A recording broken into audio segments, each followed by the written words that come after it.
Поштовани гледачи, добро дојдовте ново издание на Агроспектар, вашата емисија која што редовно ве информира и едуцира за квалитетно земјоделско производство. Така ќе биде и со ова издание на емисијата. Со нас е професор доктор Исто Вучков. Професоре, добро ни дојдовте. Добро ве најдов вас и редовните гледачи на КТВ телевизија. Она што можеме да го кажеме, а секогаш почнуваме со времето, е дека имаме променливо време, како со температури, така и со чести врнежи од пороен дожд, повремено и врнежи од град. Сето ова има негативни последици врз земјоделското производство.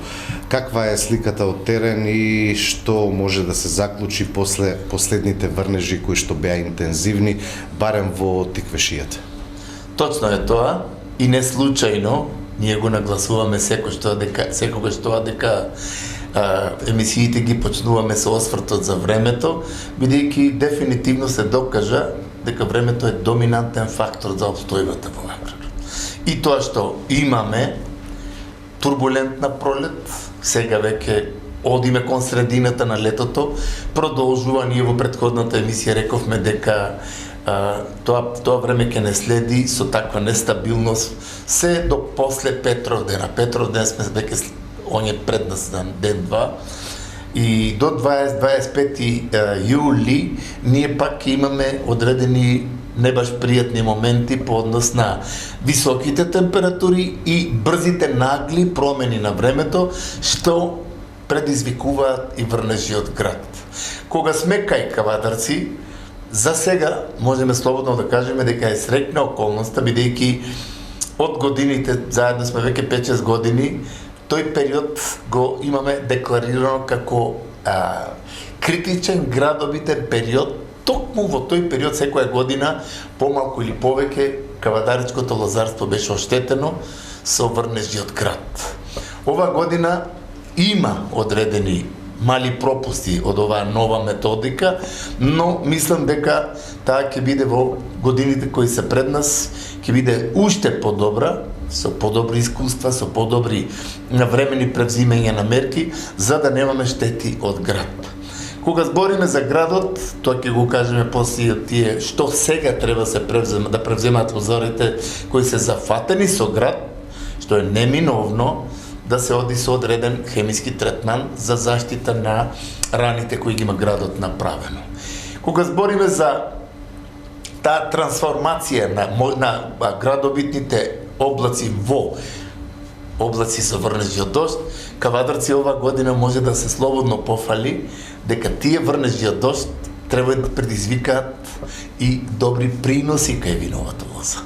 Бидејќи тоа што одозгора дојде на име врнежи од дожд, тоа е незаменливо и со хранливи материи и со таа влага која е насушна потреба сега во овој период кога зрното, кога гроздот се полни, се гои. И што е најважно сега, тука производителите треба будноста, следливоста да биде присутна, за која нешто покасно ќе кажеме повеќе, да се рационално искористаат тие хемиски средства, пример таму кај што имало град, да има еден убав хемиски третман, за која нешто покасно, како што реков, ќе имаме образложение. По однос на хидролошката состојба мора да кажеме, сега кавадарчани слободно и квалитетно дишат по однос на тоа што требаше секојдневно да се наводнува, значи влагата ја има и сега да не си земаат некаков луксус да предизвикаат токму во тоа зелена форма на гроздот да предизвикаат, бидејќи влагата, релативна влажност е висока. Тие орања, култивирања да бидат исклучиво после заштитата. Затоа што може да створат инфективен процес или оптимален услов и за фикомицетните габи. Може и сега да пламеницата направи некакви непредвидливи работи и пепелницата која таквото спарно време сега со таква клима има услов да се рехабилитира, бидејќи таа веќе беше кај сите лозари присутна и предупредуваше дека можно е таа да причини штети, посебно кај асталските сорти, тие некротични зони, после сега со наглото гоење на зрното, да дојде до пукање кај гроздот, А тука покасно со трансформацијата на киселините во шеќери да имаме и одредени појави на ботритис. Значи хидролошката состојба задоволува, но долгорочната прогноза ме изненадува, бидејќи и после 25-ти ние пак ќе имаме, еве сега овие 2-3 дена за викендот, ќе ги имаме стабилни со температури над 38 степени. Тоа е една не баш нормална работа, бидејќи еве од оние следливости во светски размери, вчера токму дадоа на една од телевизиите во Русија плюс 40 степени Целзиусови температура, што не била во последните не знам колку години. И сега, ние овој месец имаме такви турбулентни промени, каде што пред вчера, баш во Струмица, дојде температурата за цели 15-20 степени по-ниска температура и ладни утра. Така да, со еден збор, глобалните климатски промени со тек на време ние тек ќе ги чувствуваме, а тие нема да бидат безповолни за производството. Затоа, сакал или не, производителот мора да се прилагодува према таквите состојби. А прилагодувањето подразбира следливост и навремено презимање пред се на мерки за јакнење на имунолошкиот дел, значи хранителниот режим кај растените да биде на висина и навремената стручна заштита која треба да биде како императив за квалитетно производство. Што е на друго карактеристично е слика од теренот, каква е состојбата во аграрот, во штарите, на што се насочени тутунопроизводителите, каква е состојбата со житата? Целосната слика која ја следам точно, бидејќи сум секојдневно на терен и во контакти со сите тие производители од овощарството, од житата, од тутунопроизводството, од културите на отворено, сето тоа е за мене една позната слика, каде што знам точно од тоа 40 годишно искуство што е сега приоритетно. Жетварите, примерно, сега во Битола, тоа што се случи минатата недела, житото сега не можат да го жнијат, бидејќи овој дожд кој падна, во одредени места имаше чак и поплави во Битолско, тука неколку дена мора житото да ја на еден начин да дојде во состојба кога влагата на зрното нема да биде повисока од нормалната, бидејќи таквото нешто жетвата уопште и не може да се изврши при таква влага. Што е важно? Овие дождови кои беа од локален карактер, каде со врнежи од дожд, каде со врнежи од град, кај тутунопроизводителите имаме една позитивна слика. Но таа позитивна слика треба да биде проследена со редовна хемиска заштита, бидејќи влагата како фактор предизвикува непожелни појави на одредени, ствара услов за некакви болести. А тоа треба стручњакот да го виде, да го констатира и да препорача да имаме здрав квалитетен тутун, здрава квалитетна куртовска капија, која е веќе на стално место во еден фантастичен развој, и овощарите да не заборават дека сега и пепелницата, и кладоспориумо, карпокапсата, вошката, пајакот, се во една експанзија на развој. Тоа е периодот кај што тие го обавуваат својот циклус. А стручниот пристап према сите одгледувани култури е појдовна основа за квалитетно и здраво производство. На крај крајава и економски оправдано, бидејќи со стручниот пристап јас мислам дека имаме и една позитивна работа, тоа е рационално користење на препаратите, на пестицидите врз таа стручна основа. Или рационално користење на ѓубривата врз стручен пристап и агрохемиска анализа. Тоа фактички е таа една појдовна работа во нашите едукативни емисии, каде што се со цел како производител да има рационално, економски оправдано производство и од оној суштински еколошки аспект нетоксифицирано, консуматорот, вие како консуматор не сте должни да излезете на пазар да земете производ кој е 10 пати заштитуван со некои токсични творби. Сите тие работи се делокруг на нашето тука обстојување и затоа ние секогаш збориме во овие емисии. препорачуваме консултација со стручно лице. Ако кажеме така, тоа не збориме дека професорот треба да биде тој. Имаме стручни лица, прави, не комерцијалисти. Стручни лица кои ќе помогнат на производителот како да има квалитетно и нетоксифицирано производство. И крајното економски оправдано за неговиот джеб и неговата фамилија која треба да створи профит. Сите тие работи ние ги знаеме, бидејќи сме секојдневно на теренот, и таа една наша несебичност е секогаш присутна кога збориме, сме на располагање без никаква надокнада да помогнеме на секое семејство.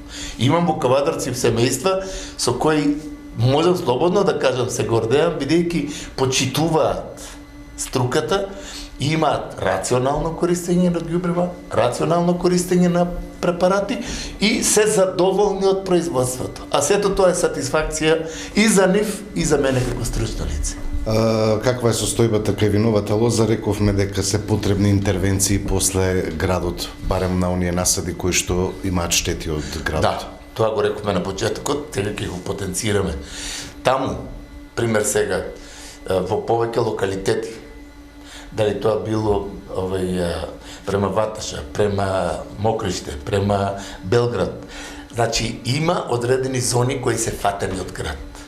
Тука не треба да се чека, значи по врнежите од град, оние оштетување на ластарите, кои треба веќе да диференцираат папки за наредната година, тука треба еден квалитетен препарат, комбинација од препарати, за што побрзо зараснување на оние рани, бидејќи почнува диференцијацијата на папките за наредната година, а тие рани треба да бидат заранети што побрзо и средствата на база на бакар, било од која од нив, со стручна консултација секако, за таквото заранување и можна инфективна некоја касна појава на на пламеницата, бидејќи минатата година ние имавме во Кавадарци на оние филизи на виновата лоза многу голем напад од пламеница.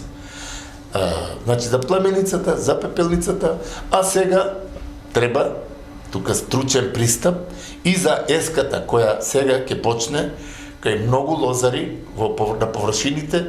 Ми велат професоре, минатата година имав 2-3 чокота кои нагло апоплектично паѓа, сега имам 10-15. Значи таа појава се шири.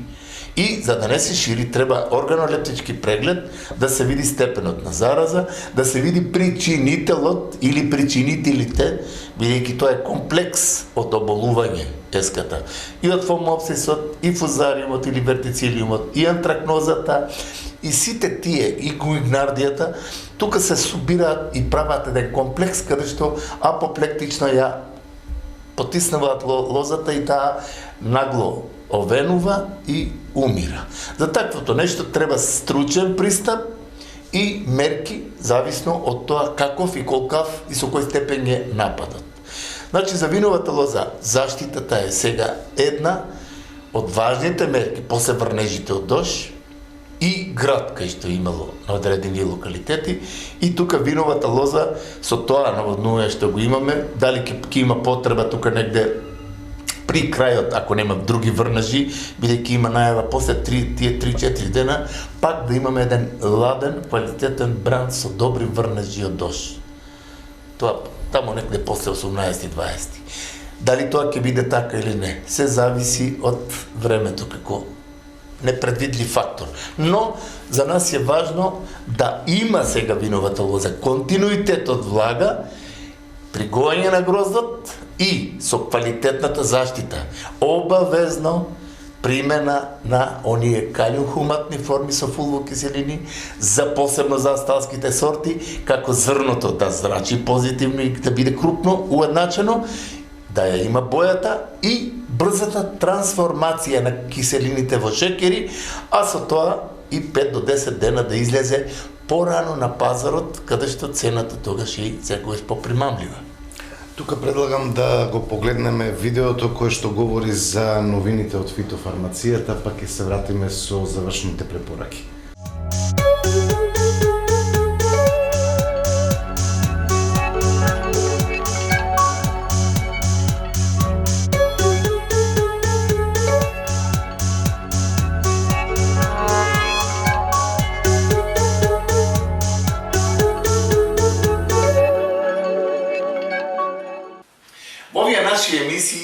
секогаш се трудиме да градиме нешто ново, кое е навистина интересантно и импозантно би рекол за тоа земеделско производство.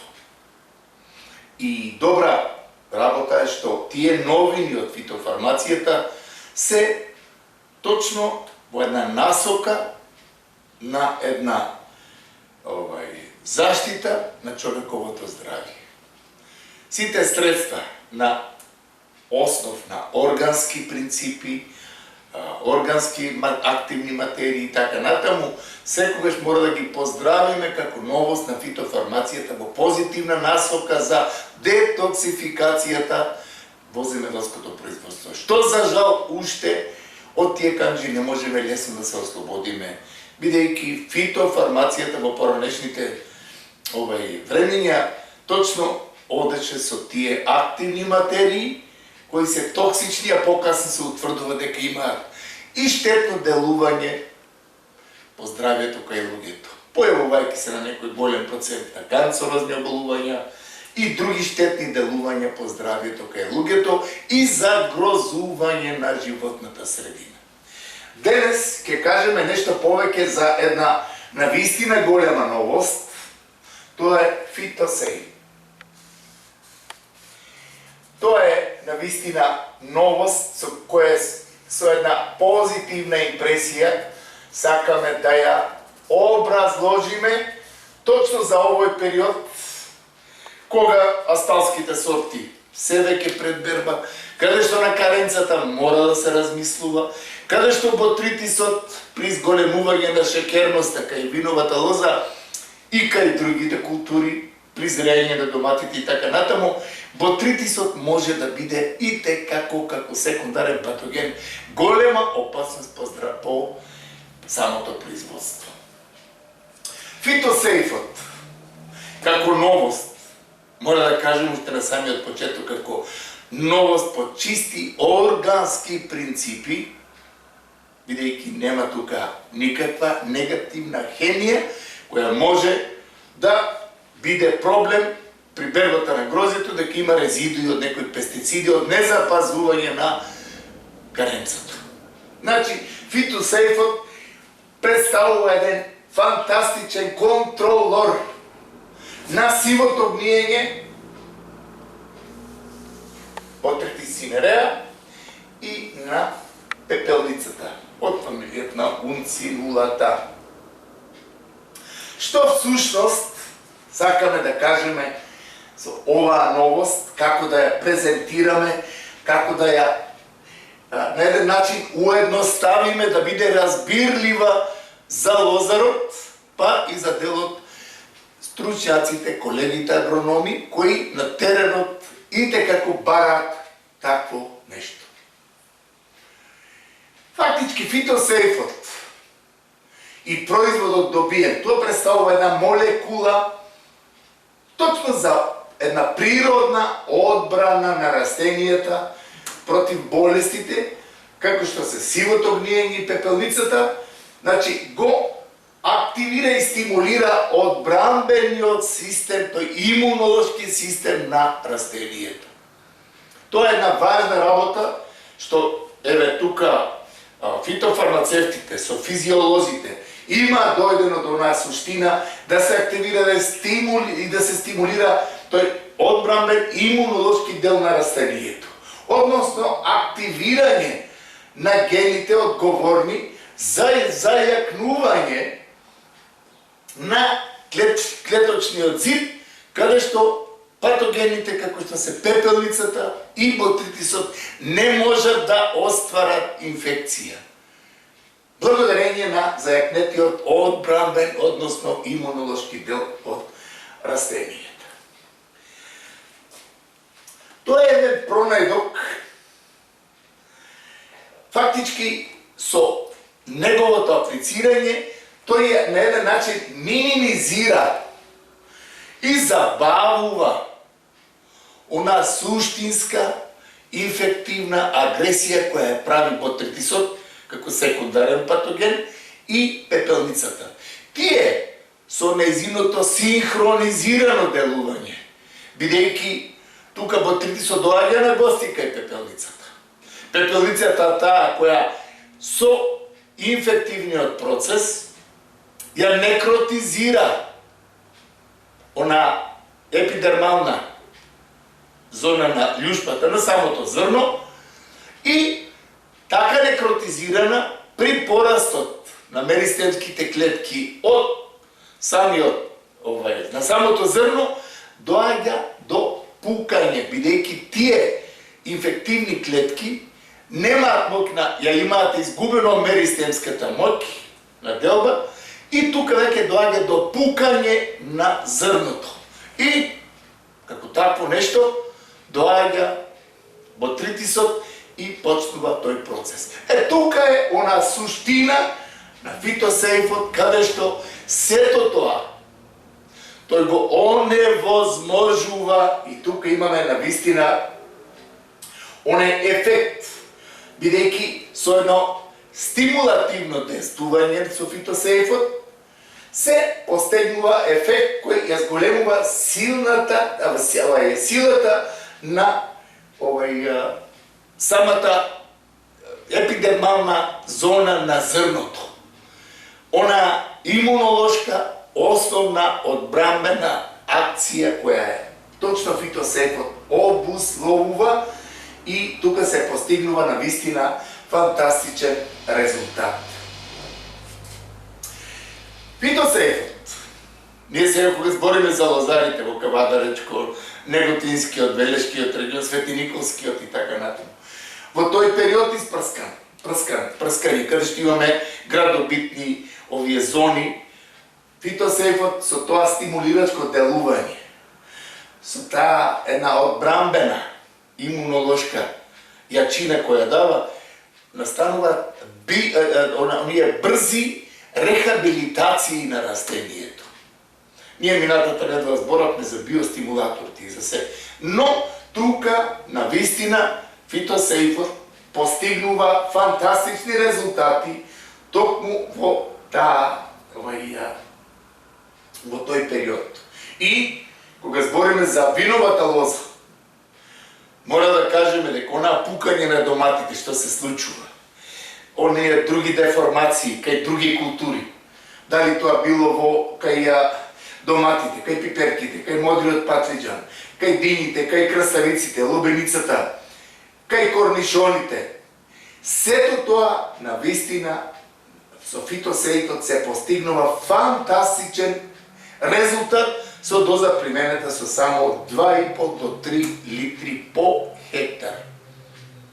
Се постига еден фантастичен резултат. Сега, тука, во овој период на пораст, трансформација на киселините во шекери, во периодот на зрење и предзрење, тука може слободно, бидејќи е компатибилен со сите средства. Тој може да се примени во секој од прскањата и 7 до 10 дена во тој период од почетокот на зрење до бербата може слободно да го даде оној фантастичен ефект кој се од него и очекува. Што е значајно да спомнеме за фитосейфот како една навистина голема новост која дава една неверојатна позитивна насока кон земјоделското производство по однос на квалитативниот аспект и, што е најважно, квантитативниот големен принос, квалитетно производство и без резидуи, бидејќи се работи за органско производство. Што ќе кажеме за фитосейфот? Во европските сите тие стопанства кои произведуваат храна, фитосейфот си го наоѓа решението и во интегралното, и во органското производство. Што е многу важно. Бидејќи во органско производство, кога дојдеше појава на пепелницата, зборевме дека сумпурот е дозволен према органски принципи, недозволен и така натаму. Тука се работи за една молекула која навистина делува. Значи, тоа е новината која делува на имунолошкиот дел на растението, ја јача она епидермалност, она отпорност и тука нема можност пепелницата и ботритисот да го извршат тоа што сега во овој период при врнежиот дожд посебно го прават, а тоа е уништување народот кој е само за можда 5 или 10 дена пред берба. Доколку имаме такви врнежи од дожд, нестабилно време кое го имаме оваа година, може слободно да кажеме дека губитокот може да биде голем, а фитосефот тука може да постигне навистина добри резултати. Што е друго значење? Сега, пламеницата, гимноспорангиумот, кај крушката, или пламеницата кај доматите, фитофтората, или било која друга, кај краставиците и така натаму. Тој значајно е, и тоа заслужува респект, и почит, и подцртување со црвено, дека е компатибилен со сите средства за заштита на растенијата. И во секое време, со добро одмер на средството, со квалитетно мешање и квалитетна апликација, фитосефот се уклапа во тој цел програм на заштита, постигнувајќи го оној суштински имунолошки дел на секој растителен вид. Дали е тоа во штарството, дали е тоа во лозарството, дали е тоа во градинарството или цвекарството чак би рекли. Бидејќи ботритисот знае во цвеќето да направи таков шум или пепелницата, каде што може да направи голема штета, доколку не се преземаат мерки. А тука фитосефот навистина може да се ите како примени и да го даде оној суштински дел.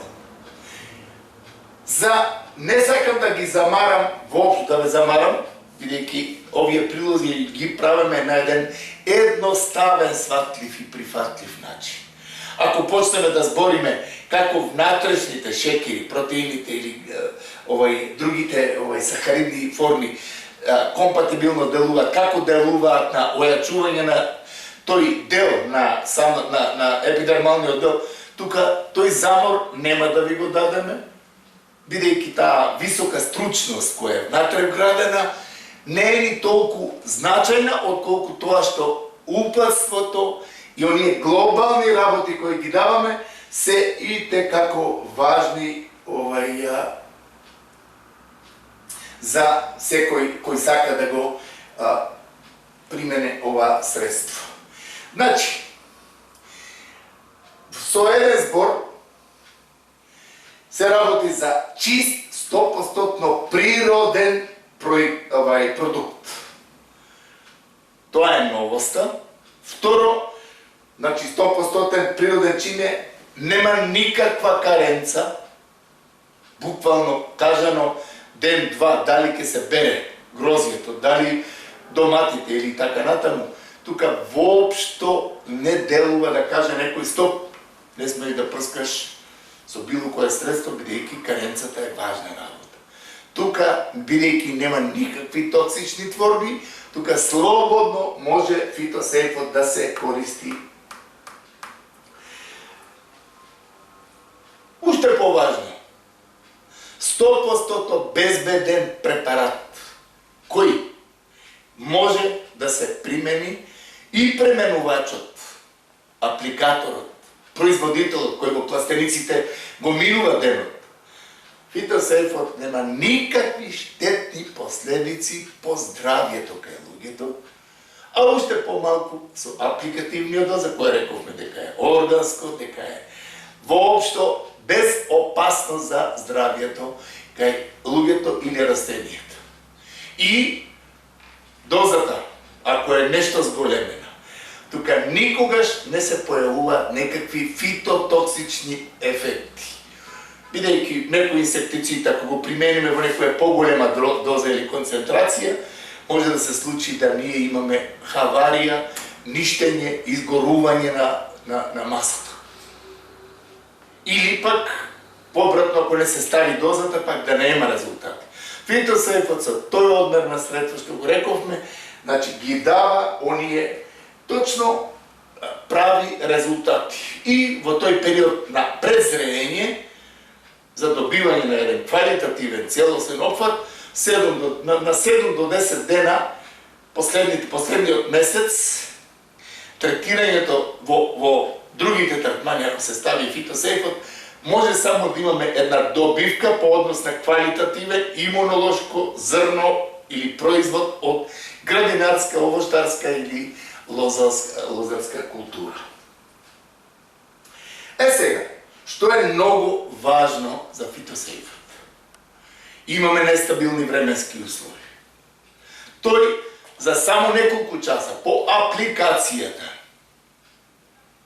знаеме дека голем дел од препаратите, штом заврна дожд, праксата во заштитата, ние збориме најмалку 46 часа или 48 часа треба да поминаат да се тоа средство, било кој фунгицид или инсектицид, поприма, па да се постигне резултатот.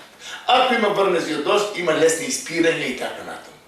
Фитосейфот има карактеристика со доброто мешање, точниот одмер нормално, со апликацијата ние имаме на вистина за само неколку часа целосен влез на средството во самата физиолошка функција на растението, во самиот метаболизам, каде што тоа е веќе попримано и врнежите од дожд воопшто не делуваат на негово испирање или некакви економски издатоци, а дождот го однесол тоа што се случува кај многу лозари што мислат дека прскале, оно заврнало дождот направило испирање на средството, тој прскал и после тоа гледа дека има пламеница, дека има ред други болести, средството е криво и така натаму. Не, временските прилики и неприлики се такви што врнежите од дожд се навистина во еден необичен размер оваа година и градобитноста, што ите како допринесува за таквата состојба. И важното нешто за оние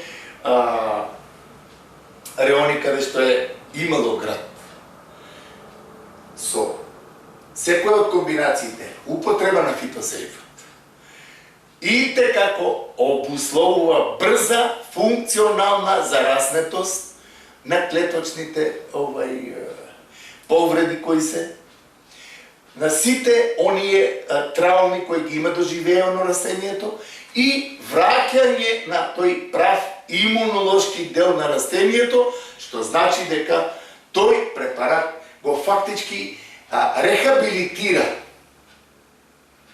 растението и не дозволува инфективни процеси, што примерно сега при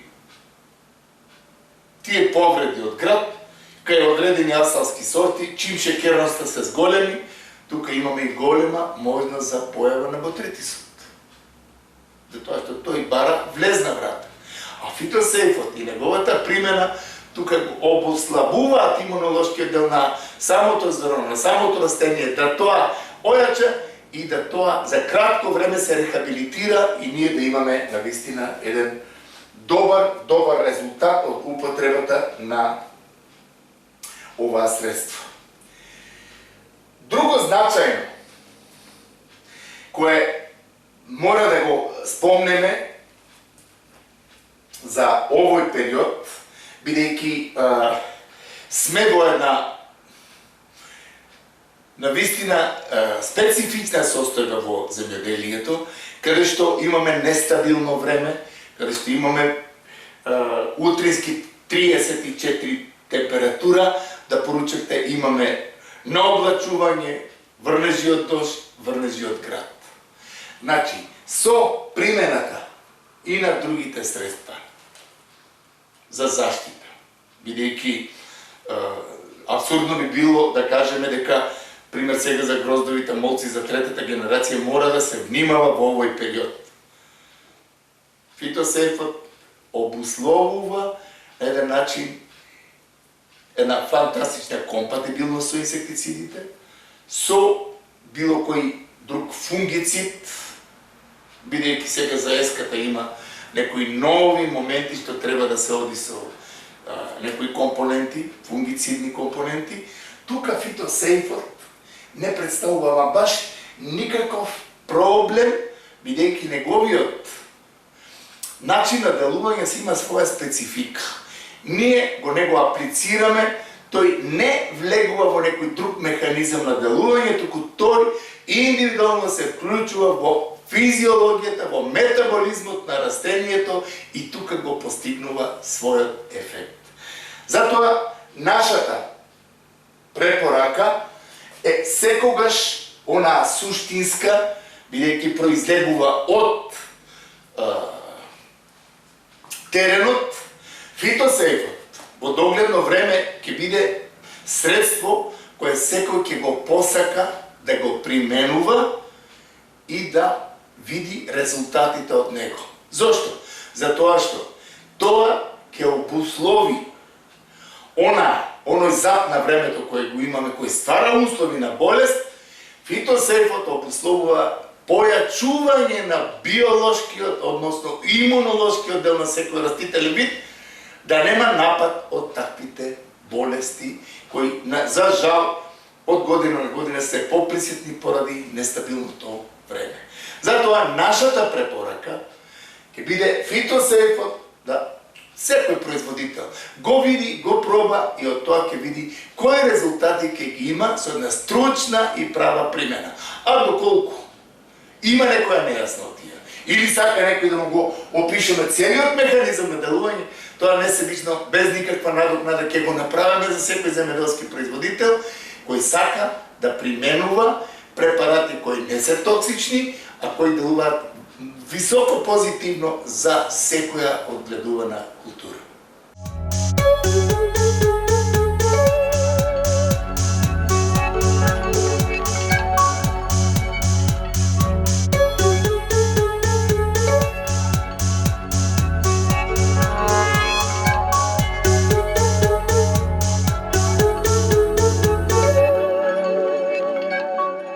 Слушнавме што нуди ново фитофармацијата. На крај од емисијата, професоре, што ќе биде пораката до земјоделските производители, нашите гледачи? Ние во овие емисии секогаш на крајот одиме со одреден таков прилог како новост од фитофармацијата. Овој пат точно во право време и право место и за асталските сорти и за она што винските сорти веќе се во фаза на гоење на гроздот. Ова новост, фитосейфот, во светски размери, јас би рекол, а и условите кои ги имаме сега за појавата на ботритисот, ако немаме контрола на гроздовиот молец и ако не сме имали контрола на пепелницата каде што ќе имаме пукање на зрната, значи фитосейфот за пепелницата, можната појава или ширење, и за ботритисот, тоа е двокомпонентен, буквално органски препарат, кој со својата таа нова молекула, нов збор на светската фитофармација, подразбира поттикнување или подобрување или инспиративно делување со апликацијата на имунолошкиот дел на растението. Со ојачување на епидермалниот слој, со многу нешта, кое нешто го видовме од самиот прилог. И затоа таквото нешто, кое има 0 дена каренца, значи нема никакви токсични творби, кога се работи за асталска сорта која треба, еве сега, до зреењето, еднаш или два пати да се истретира. Тука ќе имаме неколку дена порана берба, втасување на грозјето и спречување на ширењето, со ојачување на имунолошкиот дел и епидермалниот слој на самото зрно и сите тие физиолошки функции во растението, околу одбранбениот систем на растението, таквото средство е секако најнов збор, најквалитетен збор за фитофармацијата во земјоделието. И затоа нашата препорака, оние луѓе кои имаат асталска сорта, бидејќи знаеме и количината на раствор колку треба, не повеќе од 200 мл на 100 литри вода на декар површина. Значи, тоа е еден, како да кажам, најнов збор кој секако вреди за добивање на квалитетно грозје со кое може да излеземе на пазарот без да имаме резидуи, а да имаме квалитет што ќе биде посакуван од секој купувач. Ви благодарам, професор. Благодарам и вам. На крај на емисијата ви благодарам, почитувани гледачи, за вниманието. Имајте секое добро со нашата програма.